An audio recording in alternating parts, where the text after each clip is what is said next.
Bismillahirrahmanirrahim. Assalamualaikum warahmatullahi wabarakatuh. Innal hamdalillah nahmaduhu wa nasta'inuhu wa nastaghfiruh. Wa na'udzu billahi min shururi anfusina wa min sayyiati a'malina. Man yahdihillahu fala mudilla lahu wa man yudlil fala hadiyalah. Wa asyhadu an la ilaha illallah wahdahu la syarikalah wa asyhadu anna Muhammadan abduhu wa rasuluh. Ya ayyuhalladzina amanu taqullaha haqqa tuqatih wa la tamutunna illa wa antum muslimun.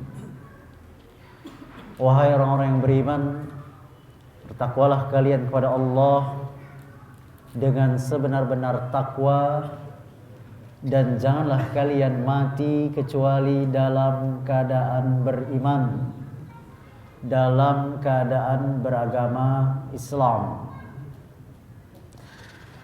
Amma ba'du fa inna khairal hadisi kitabullah. Sesungguhnya sebaik-baik perkataan adalah kitabullah. Wa khairal hadi hadi Muhammadin sallallahu alaihi wa ala alihi wasallam.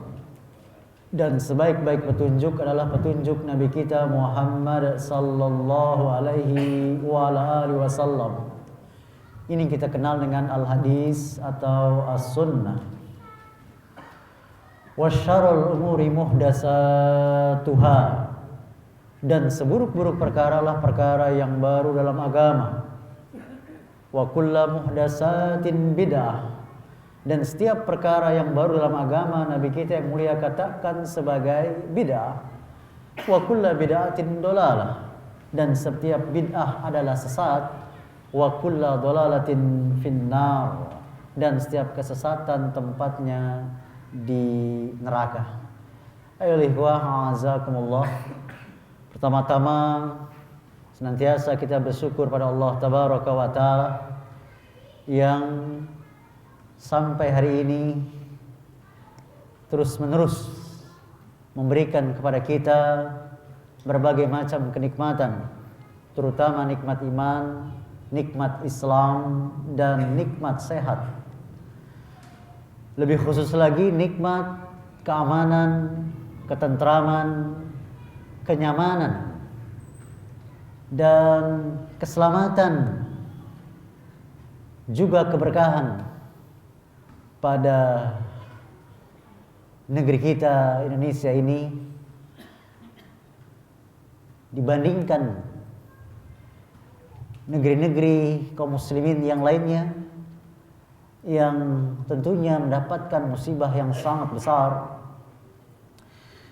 Dan kita doakan selalu dalam sujud-sujud kita, dalam kunut nazilah kita, dalam doa-doa kita angkat tangan setelah salat sunnah misalnya, wabil khusus ketika waktu-waktu ijabah doa, turun hujan dan seterusnya. Kita minta kepada Allah Al-Wahhab yang Maha Pemberi senantiasa memberikan keselamatan, kemenangan, kejayaan, kesuksesan, kebahagiaan dunia dan akhirat pada seluruh kaum muslimin, khususnya di Aleppo, Suriah, di Burma, suku Rohingya, di Palestina, di Yaman, di Mesir, di Irak, Indonesia, dan seluruh negeri-negeri muslim. Amin Allahumma amin. Dan juga kita memohon berdoa, minta kepada Allah tabaraka wa taala agar Allah memberikan kebinasaan, kehancuran, kematian, keporak-porandaan, dan kepunahan serta azab yang besar kepada musuh-musuh Islam, termasuk kepada Bashar Assad laknatullah alaih. Semoga Allah memberikan hukuman sesegera mungkin, azab yang besar, dan kepada seluruh kaum kafirin dari kalangan Yahudi, Nasrani, Syiah, Buddha dan seterusnya yang senantiasa memberikan keburukan kepada Islam dan kaum muslimin di mana saja. Amin, Allahumma amin. Jamaah sekalian, kajian kita pada hari ini, saya pribadi mohon maaf karena menggantikan Al-Ustadz Abu Nida Hafizahullah Ta'ala, semoga Allah menjaga beliau, keluarga beliau dan kita semuanya. Dan mudah-mudahan apa yang kami sampaikan pada kesempatan hari ini dicatat oleh malaikat pencatat sebagai pemberat timbangan nanti di yaumil mizan. Amin, Allahumma amin. Ayyuhal azakumullah. Kuburan bukan tempat membaca Al-Quranul Karim. Dan kita semua mengetahui bahwa Al-Quran dalamnya penuh dengan pelajaran. Bahkan kita tahu salah satu nama dari Al-Quran adalah Al-Furqan. Kita bisa membedakan mana yang hak dan mana yang batil. Bahkan ajaran Islam yang berasal dari dua wahyu, Al-Quran dan Sunnah, seluruhnya berbicara tentang tauhidullah, mentauhidkan Allah dengan cara kita melakukan, mengamalkan ibadah-ibadah yang diperintahkan oleh Allah dan Rasulnya dengan mencontoh Rasulullah SAW. Karena Rasulullah SAW adalah suri teladan yang baik.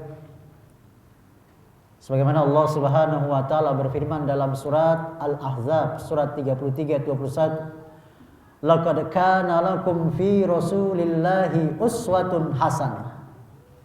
Telah ada pada diri Rasulullah itu suri teladan bagimu yang baik.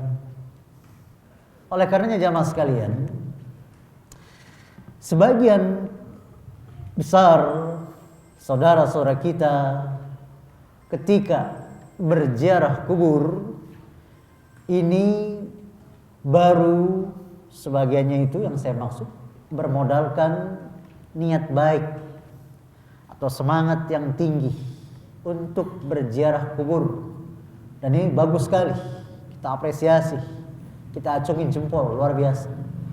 Saudara kita berziarah kubur bukan untuk dipuji, bukan untuk cari dunia, tidak.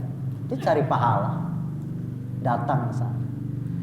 Akan tetapi yang perlu kita ingatkan kepada saudara kita, hendaknya agar ibadah kita diterima oleh Allah Tabaraka wa Ta'ala harus memenuhi syarat yang kedua. Ikhlas sudah benar. Yang kedua, mutaba'atur Rasul atau ittiba'ur Rasul, mengikuti contoh Rasulullah sallallahu alaihi wasallam. Di antara contoh Rasulullah SAW ketika ziarah kubur adalah mengucapkan salam, mendoakan ahlul kubur, si mayit itu, mengingatkan kampung akhirat,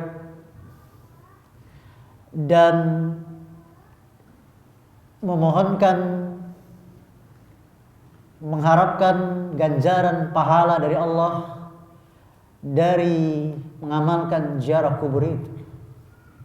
Saya ambil tulisan ini dari majalah Sunnah yang ditulis oleh Al-Ustadz Yazid bin Abdul Qadir Jawas hafizahullahu ta'ala, dan seringkas hanya 2 halaman saja, 1 lembar.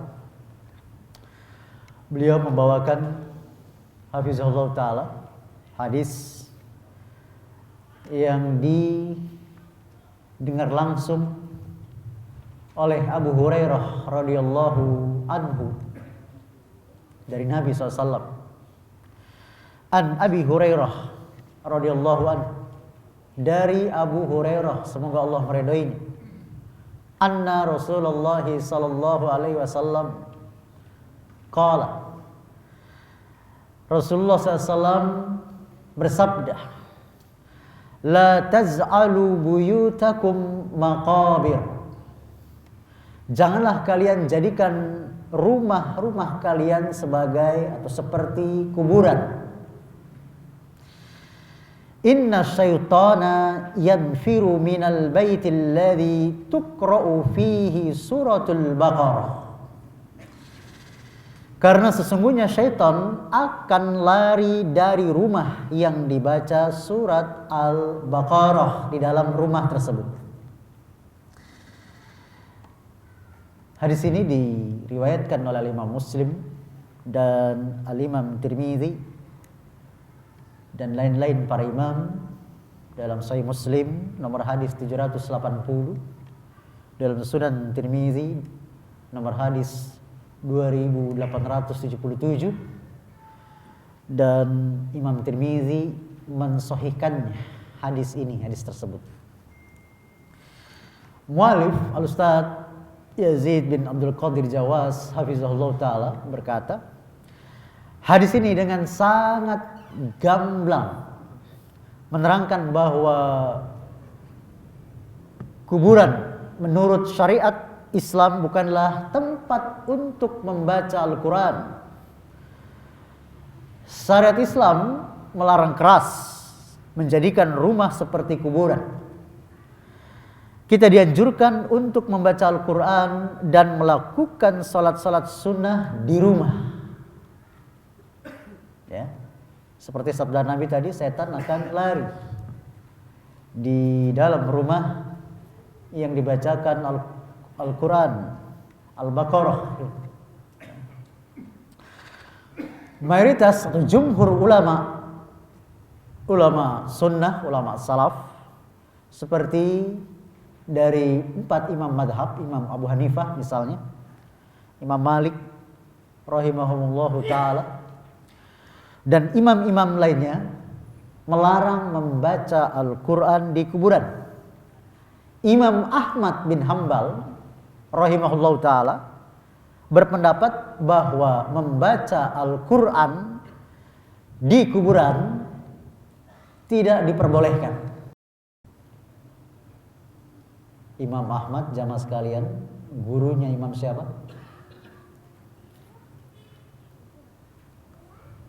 Pertanyaan kedua ya.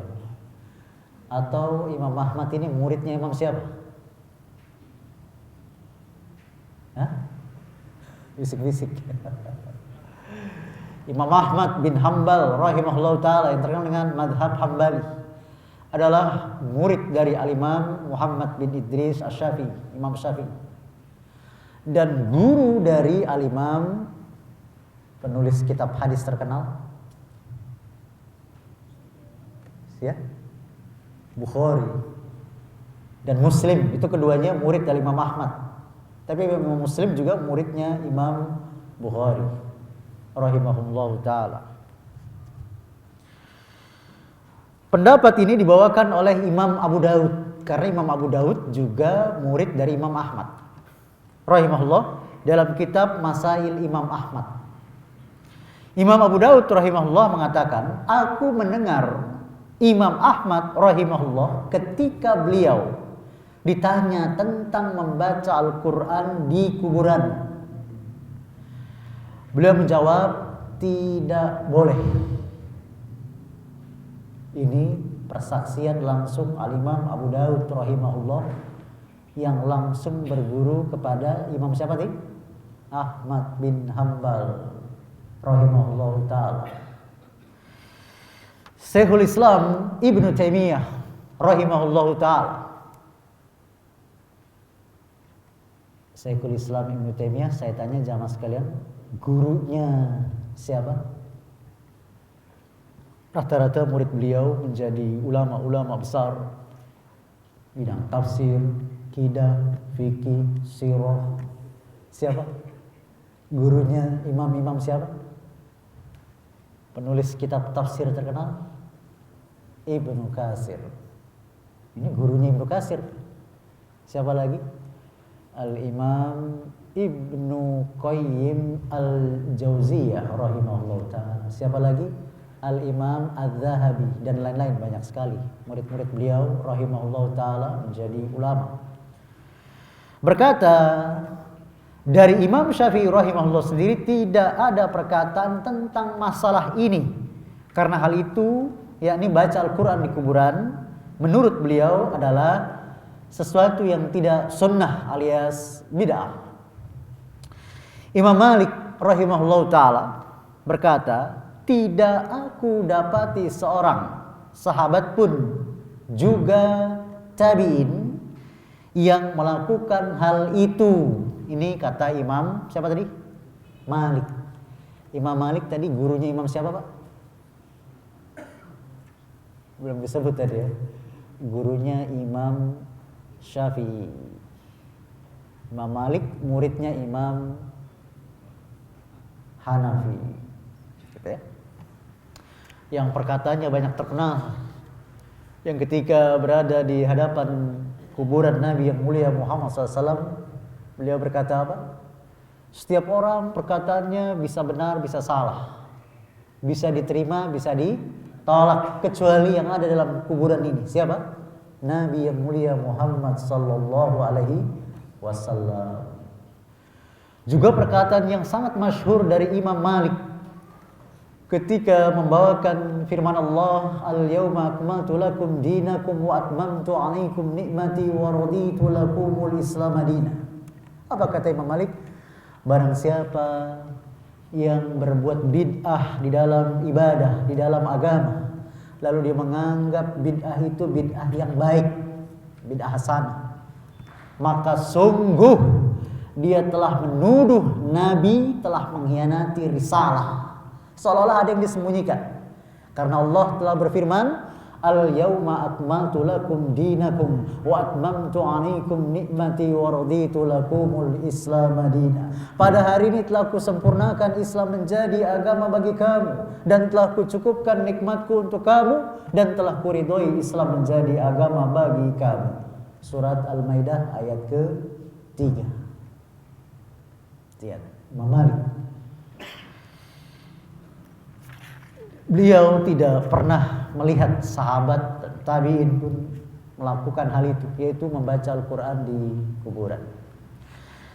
Mu'allif Al-Ustadz Yazid bin Abdul Qadir Jawaz hafizahullah berkata, yang wajib diperhatikan oleh seorang muslim yaitu tidak boleh beribadah di sisi kuburan dengan melakukan sholat, berdoa yang dimaksud adalah kita meminta doa kepada si mayit, itu dia dimaksud ya. Adapun kita mendoakan si mayit, kita minta kepada Allah agar si mayit ini diampuni dosa-dosanya, diluaskan kuburannya, dilapangkan alam barzahnya, diterangi alam barzahnya, diberikan nikmat kubur, dijauhkan dari siksa kubur, dimasukkan ke dalam surganya Allah, dijauhkan dari nerakanya Allah. Ini sunnah, dianjurkan bahkan. Menyembelih hewan, binatang, bernazar atau membaca Al-Quran dan ibadah lainnya, tidak ada satupun keterangan yang sah dari Rasulullah Sallallahu Alaihi Wasallam maupun para sahabat yang mengisyaratkan mereka melakukan ibadah di sisi kubur. Sebaliknya, yang ada adalah ancaman keras bagi orang yang melakukan ibadah di sisi kuburan orang saleh, baik dia seorang wali ataupun seorang nabi, apalagi jika tempat dia melakukan ibadah itu bukan kuburan orang saleh. Nabi Muhammad SAW mengeluarkan ancaman keras bagi orang-orang yang menjadikan kuburan sebagai tempat ibadah, karena Rasulullah SAW bersabda, la'anallahu al-yahuda wan nasara ittakhazu qubur anbiya'ihim masajid. Allah melaknat orang-orang Yahudi dan Nasrani karena mereka menjadikan kuburan para nabi mereka sebagai masjid, yakni tempat ibadah yang dimaksud. Ya, karena tempat ibadah bukan di masjid, bukan di kuburan, ya, tapi di masjid, bisa di rumah. Mu'allif melanjutkan, semua kuburan itu sama, tidak ada satupun kuburan yang keramat dan barokah. Makanya jamaah sekalian, ketika di zaman Umar bin Khattab radhiyallahu anhu terjadi masa kekeringan, tidak turun hujan, Umar radhiyallahu anhu tidak datang ke kuburan Nabi, tapi beliau datang ke siapa? Hamzah bin Abdul Muttalib, paman Nabi. Ya. Minta doa orang soleh, dan itu tawassul yang dibolehkan. Berwasilah atau tawassul yang dibolehkan dalam syariat Islam ada 3. Yang pertama, kita meminta kepada Allah dengan nama-nama Allah yang sesuai dengan permintaan kita.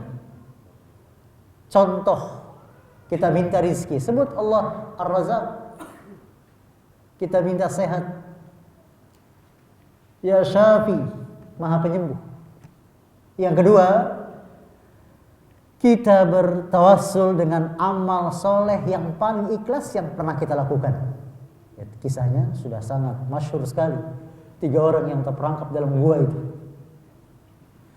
Yang ketiga, kita minta agar orang soleh yang masih hidup mendoakan kita. Perhatikan, orang soleh yang masih hidup. Kalau yang telah wafat, bagaimana bisa diminta? Coba kalau kita sedikit jamaah sekalian pakai akal sehat yang waras, ya. Waktu sang Habib atau kiai ini atau orang alim ini wafat, belum masuk dalam kubur, dia butuh bantuan siapa jamaah sekalian? Orang hidup. Gak ada mentang-mentang dia kiai, ketika mau dimandikan dia bilang, kalian mau ngapain? Saya ini kiai, biar saya mandi sendiri. Ya, kalian luar. Gak ada. Atau ketika dikafankan, tolong ya, ini aurat, mohon maaf, kalian di luar sana, mana kain kafannya? Tidak ada. Butuh bantuan orang yang hidup. Apakah lagi ketika sudah di dalam kubur, lebih sangat butuh bantuan doa orang yang masih hidup. Sebab putus seluruh amal, termasuk gak bisa berdoa deh. Tidak bisa berdoa, apalagi beramal. Tidak bisa. Kecuali 3 perkara. Kita sudah tahu itu. Doa anak yang soleh, amal jariah, ilmu yang bermanfaat. Dalam riwayat lain, boleh seorang anak kandung atau saudara kandung menghajikan, mengumrohkan orang tuanya ini, saudara kandungnya ini yang meninggal, dengan catatan dia sudah haji, sudah umroh itu yang mau menghajikan, atau bersedekah atas nama yang telah meninggal, atau kita berpuasa membayarkan puasa nazarnya misalnya, seperti itu. Ini tawassul yang diizinkan oleh syariat 3. Kita berwasilah dengan itu. Dan terlarang keras kita memohon, meminta bantuan, berdoa kepada Allah melalui perantara orang-orang yang telah wafat, itu tidak ada. Ya.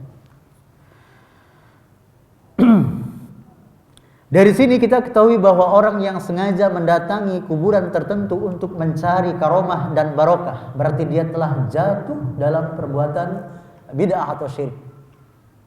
Ya. Kalau dia minta langsung bisa jadi syirkul akbar. Kalau dia minta kepada Allah tapi melalui perantara roh orang yang telah meninggal ini, syirkul asgar. Dalam Islam tidak dibenarkan untuk sengaja melakukan safar, perjalanan dalam rangka ziarah ke kubur-kubur tertentu dengan tujuan ibadah. Seperti kuburan wali, kiai, habib dan lainnya dengan niat mencari karomah dan barokah dan melakukan ibadah di sana. Perbuatan seperti ini terlarang dan tidak dibenarkan dalam Islam. Semua ini termasuk bid'ah dan bisa menjadi celah yang menggiring sang pelaku ke perbuatan syirik. Rasulullah SAW bersabda, la tusaddur rihalu illa ila salasati masajid. Tidak boleh mengadakan safar, perjalanan dengan tujuan beribadah kecuali menuju atau pergi ke 3 masjid. Masjidil hadza, kata Nabi SAW, yang pertama masjidku ini, yaitu Masjid Nabawi. Kemudian yang kedua, wal Masjidil Haram, Masjidil Haram, Mekah. Yang ketiga, wal Masjidil Aqsa, dan Masjid Al-Aqsa di Palestina. Hadisnya diriwayatkan oleh Imam Bukhari, nomor hadis 1189 dan lainnya.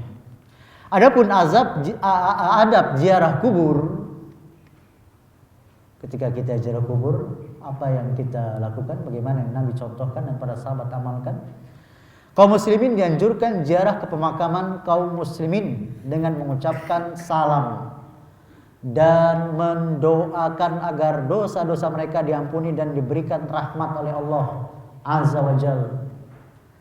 Jadi bukan yang datang justru minta bantuan yang telah mati. Ini yang orang banyak salah paham. Dikiranya kita melarang ziarah kubur, sama sekali tidak. Justru itu amalan yang sangat bagus sekali, sunnah Nabi. Tetapi dilihat bagaimana, apa yang kita amalkan ketika ziarah kubur. Kita lihat contoh Rasulullah SAW dan para sahabat. Mereka mengucapkan salam.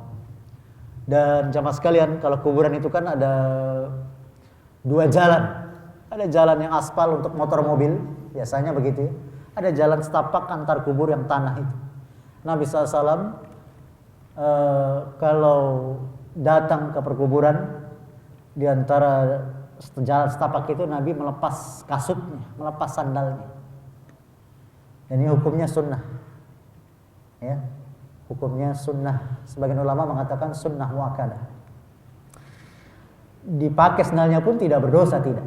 Tapi lebih utama, lebih baik, pahalanya lebih besar lepas sandalnya. Jika tidak ada yang membahayakan kakinya, tentunya. Lalu kita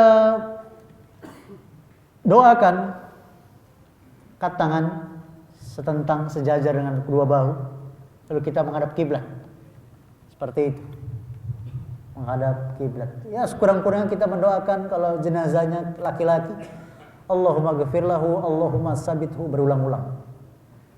Ya Allah, ampunilah dosa-dosanya, ya Allah kuatkanlah hatinya. Kan dia lagi ditanya oleh malaikat Munkar dan Nakir. Mu'alif menulis di antara faedah lain yang terdapat dalam hadis di atas, hadis yang tadi, ya jangan jadikan ya kuburan untuk membaca Al-Quran itu. Janganlah kalian jadikan rumah kalian sebagai kuburan, yaitu seseorang tidak boleh dikubur di rumahnya dan dia dikuburkan di pemakaman kaum muslimin, karena jika ia dikuburkan di rumahnya akan terjadi beberapa hal berikut. Penulis kurang-kurangnya membawakan 5 keburukan dari menguburkan jenazah di rumah. Pertama, menjadi sarana yang bisa membawa kepada kesyirikan, dan itu sudah terjadi. Ada kuburan-kuburan yang di dalam rumah itu dijadikan ada juru kuncinya, menjadi ladang penghasilan dia.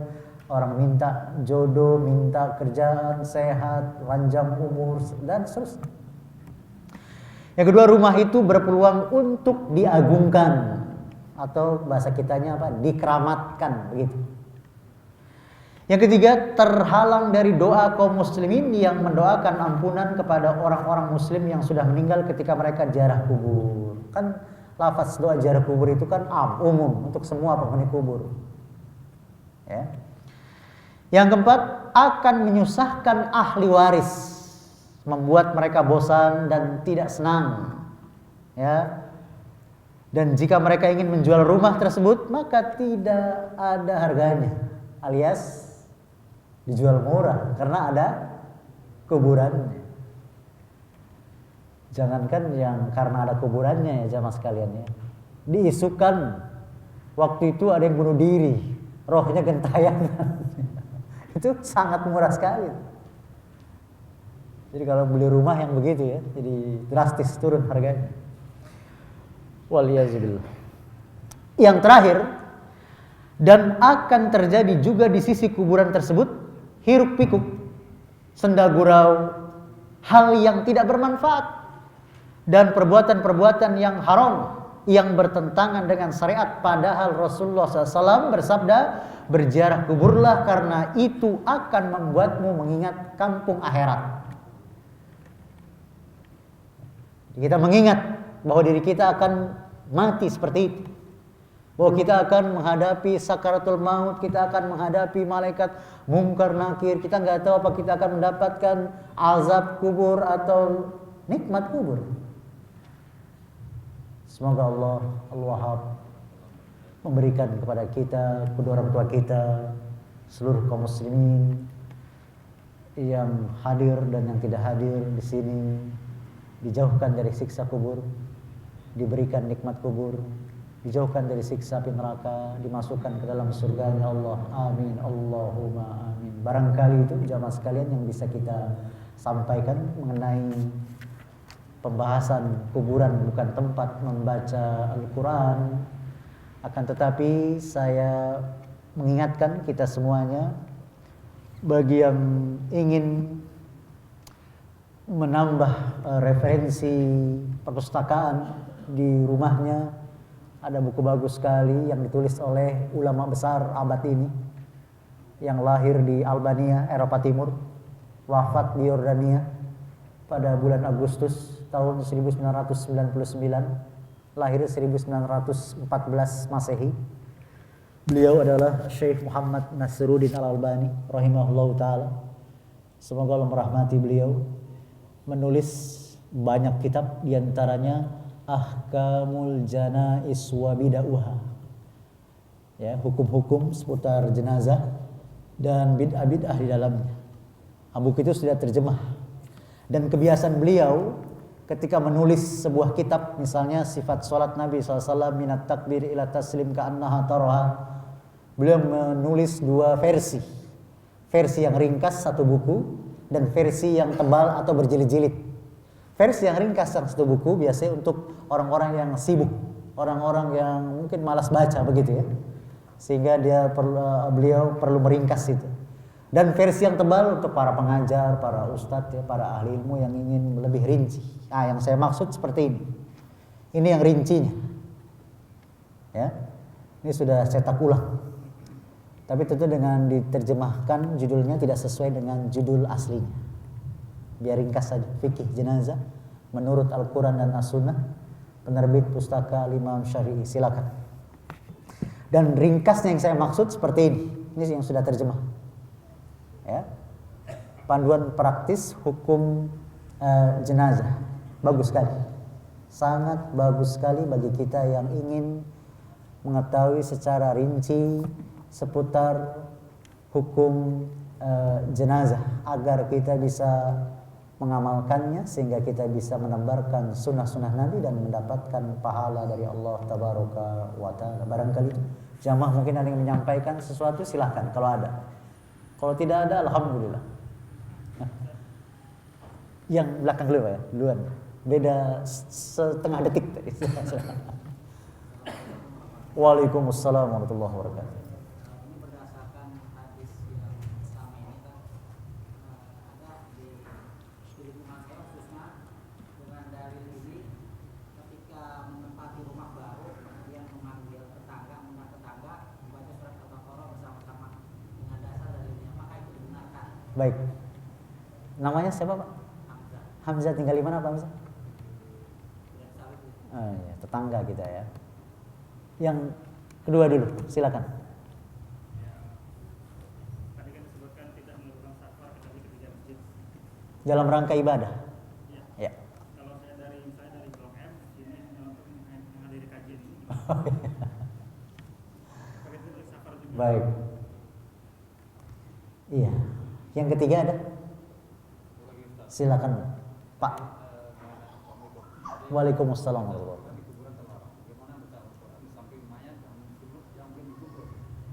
Di rumahnya gitu Pak ya. Baik, baik ya. Taib, jazakumullahu khairan pada bapak-bapak yang tanya. Fikum barakallah. Yang pertama tadi saya lupa tadi apa Pak? Iya. Baca Al-Baqarah. Iya, yang rumah baru tadi ya. Pindah rumah atau rumah baru. Tapi saya baru tahu itu Pak ya. Biasanya bacanya bukan baca surat itu loh. Itu dia maksud saya. Ada sekarang ya. Berarti ada, Mbak. Itu mungkin baru berlangsung bulan-bulan ini kali ya.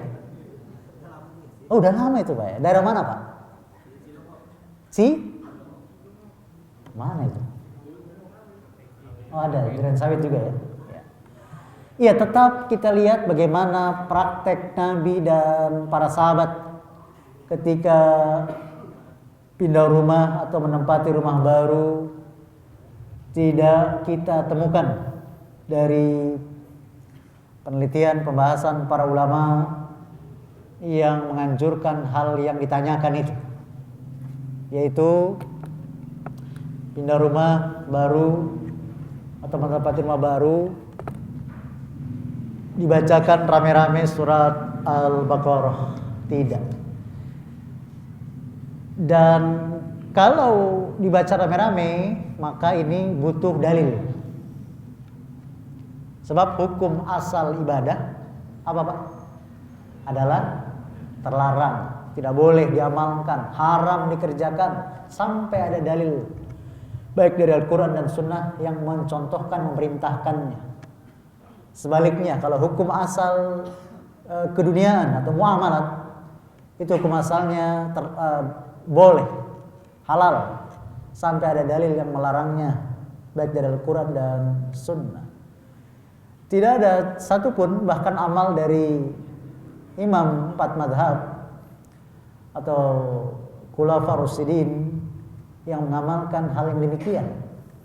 Ya, yang ada baca sahibul bait itu, orang-orang di dalam rumah itu baca. Ya tentu tidak harus full Al-Baqarah ya. Bisa dia bertahap baca seperti itu. Dan ini mirip dengan, mohon maaf saya sedikit keluar dari yang dimaksud, tapi mirip-mirip Pak ya. Ketika ada orang hamil 7 bulan, ya kan? Ada acara apa? 7 bulanan gitu ya. Nah kemudian untuk memberantas tradisi yang tidak sesuai sunnah ini, diganti dengan ada.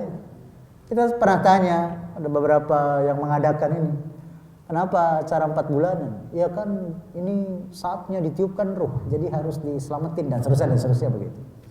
Tapi tetap harus melihat dalil. Tidak ada contohnya, tidak ada perintah. Lau kana khairan lasabakuna ilaihi. Kalau sekiranya perbuatan itu baik, tentu para sahabat telah mendahului mengerjakannya. Tapi tidak ada.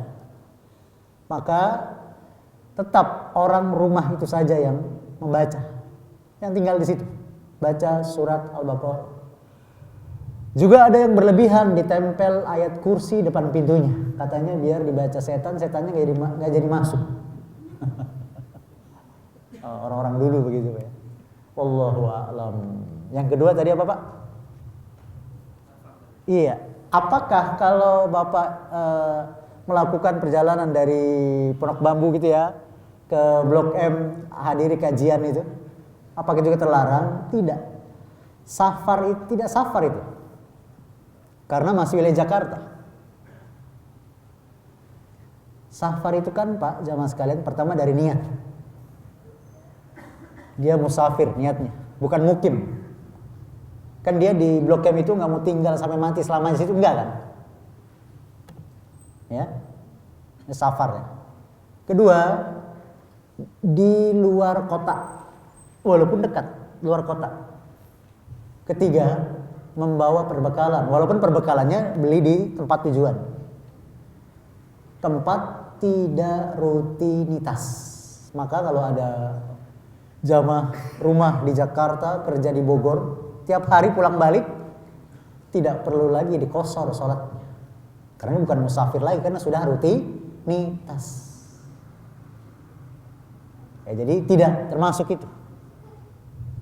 Tidak luar kota dan seterusnya. Wallahu a'lam. Nah, Yang ketiga dari Bapak tadi tentang bagaimana hukumnya membacakan Quran ketika dalam suasana takziah gitu Pak ya?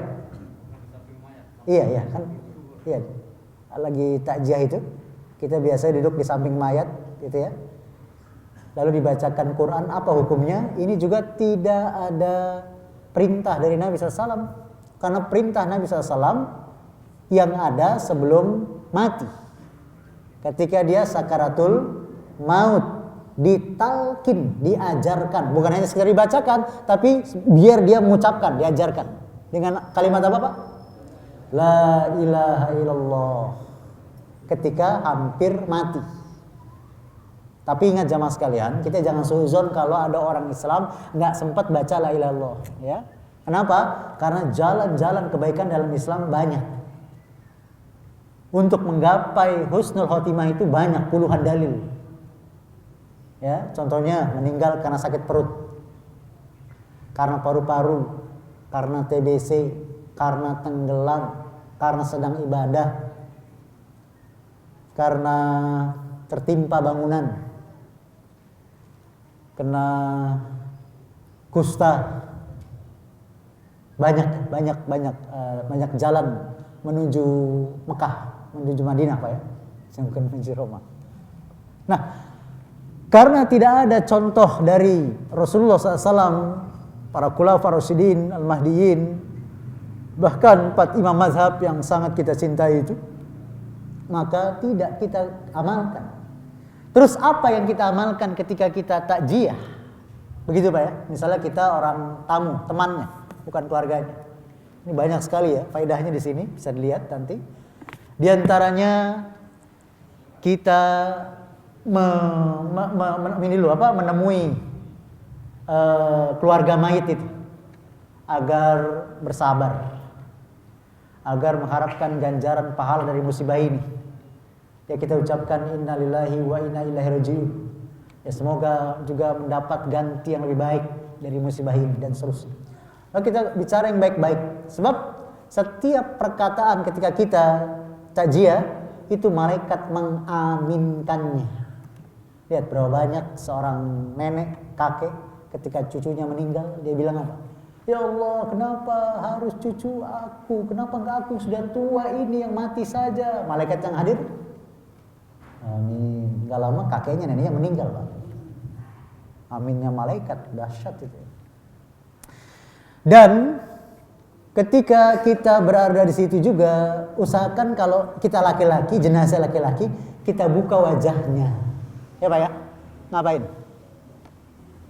Cium keningnya. Sebagaimana wafatnya Rasulullah SAW, Abu Bakar datang membuka wajah Nabi, mencium kening Nabi Muhammad SAW. Cium keningnya kalau sama laki-laki. Atau kalau itu wanita tapi mahram, misalnya adik kandungnya, kakak kandungnya, tante, bibi yang saudara kandungnya orang tua kita begitu. Ponakan, boleh cium keningnya. Seperti itu. Dan kita bisa doa angkat tangan madhab kiblat, doakan segala macam. Bukan dibacakan Al-Qur'an. Karena Allah berfirman, liunziru man kana hayyan. Surat Yasin surat 36 ayat 70. Jadi Allah perintahkan nabinya yang mulia memberi peringatan dengan Al-Qur'an, az-zikr, dengan Al-Qur'an kepada orang yang hidup. Surat 36 ayat 70. Jadi Al-Qur'an isinya pelajaran. Bicara tentang jilbab, tentang sholat. Apa orang meninggal suruh kita pakai jilbab, suruh sholat? Tentu tidak. Barangkali itu. Mudah-mudahan bermanfaat apa yang kita bahas, kita kaji pada hari ini. Dan saya harap fotokopiannya itu disimpan baik-baik.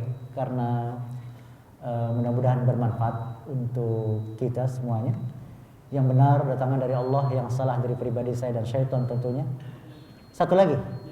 Oh boleh, ini udah bunyi, boleh. Singkat Pak. Apakah di dalam takziah itu ada Rasulullah mencontohkan bahwa kita turut berduka cita kepada ahli waris? Iya. Bela sungkawa, merasa sedih. nggak apa-apa, hal yang mubah. Kan tidak mungkin kita sampaikan kami turut bersuka cita atas karena suami ibu jahat sekali, mungkin ya. Tetap berduka cita, Pak. Kita berduka cita, sesuatu yang boleh, tidak terlarang. Bahkan bukan hanya turut berduka cita ya. Ini Bapak kalau beli buku ini nih, ya, itu bahkan Nabi menangis.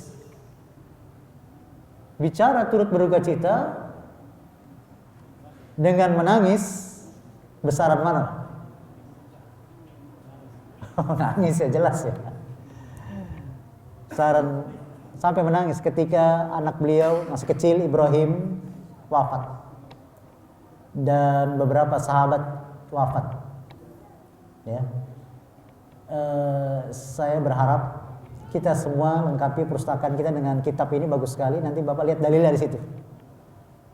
Nabi SAW ketika mendatangi sahabat-sahabatnya atau anggota keluarga yang wafat sampai menangis, tapi tidak meratap.